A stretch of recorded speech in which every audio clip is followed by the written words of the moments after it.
श्री भगवान कहते हैं, प्रिय, अब मैं चौथे अध्याय का महात्म्य बतलाता हूँ, सुनो।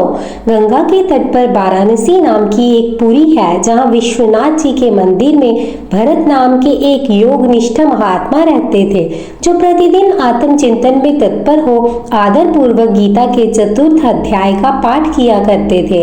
उनके अभ्यास से उनका मन निर्मल हो गया था। वे सर्दी गर्मी आदि द्वंद्वों से कभी व्यथित नहीं होते थे।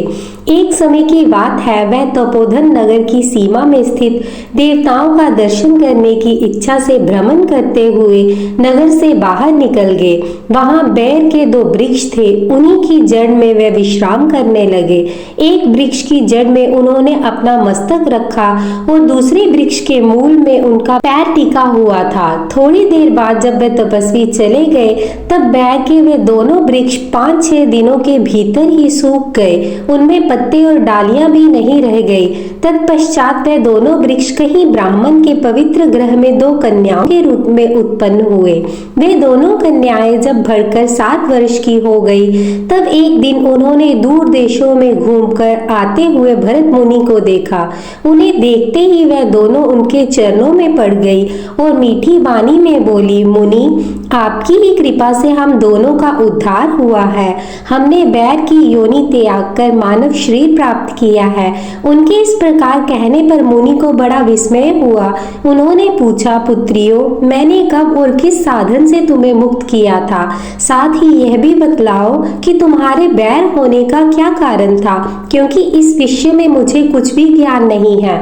तब वे कन्याएं पहले उन्हें अपने बैर हो जाने का कारण बतलाती हुई बोली, मुनि, गोदावरी नदी के तट पर शिनपाप नाम का एक उत्तम तीर्थ है, जो मनुष्यों को पुण्य प्रदान करने वाला है। वह पावनता की चरम सीमा पर पहुंचा हुआ है। उस तीर्थ में सत्यतपा नामक एक तपस्वी बड़ी कठोर तपस्या कर रहे थे। वे ग्रीष्म ऋतु से प्रज्वलित अग्नियों के बीच में बैठते थे।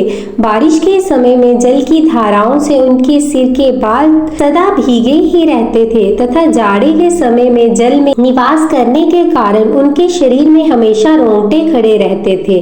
वे बाहर भीतर से सदा शुद्ध रहते, समय पर तपस्या करते तथा मन और इंद्रियों को संयम में रखते हुए परम शांति प्राप्त करके आत्मा में ही रमन करते थे।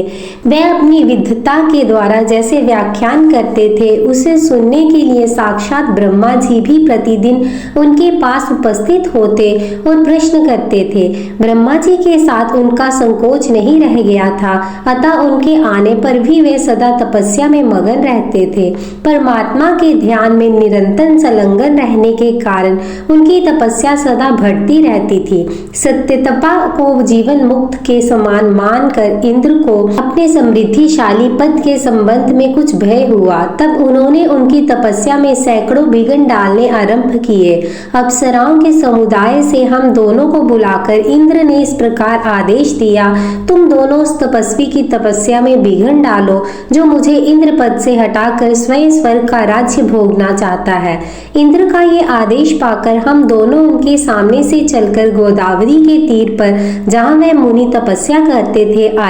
वहाँ मंद और गंभीर स्वर में बजते हुए मृदंग तथा मधुर नाद के साथ हम दोनों ने अन्य अप्सराओं सहित मधुर स्वर में गाना आरंभ किया।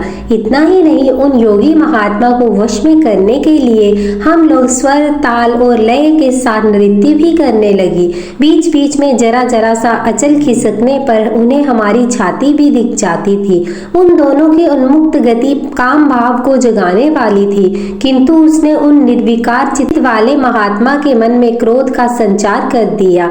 तब उन्होंने हाथ से जल छोड़कर हमें क्रोध पूर्वक शाप दिया, अरे तुम दोनों गंगा जली के तट पर बैर के वृक्ष हो जाओ। ये सुनकर हम लोगों ने बड़ी विनय के साथ कहा, महात्मन, हम दोनों पराधीन थी, अतः हमारे द्वारा जो दुष्कर्म बन गया है उसे आप क्षमा करें। यह कहकर हमने मुनि को प्रसन्न किया। तब उन पवित्र चित्त वाले मुनि ने हमारे शाप उद्धार की अवधि निश्चित करते हुए कहा, भरत मुनि के आने तक ही तुम पर यह शाप लागू होगा। उसके बाद तुम लोगों का मृत्यु लोक में जन्म होगा और पूर्व जन्म की स्मृति बनी रहेगी। मुनि जिस समय हम दोनों वैर वृक्ष के रूप में खड़ी थी, उस समय आपने हमारे समीप आकर गीता के चौथे अध्याय का जप करते हुए हमारा उद्धार किया था। अतः हम आपको प्रणाम करती हैं। आपने केवल शाप ही से नहीं, इस भयंकर संसार से भी गीता के चतुर्थ अध्याय के पाठ द्वारा हमें मुक्त कर दिया।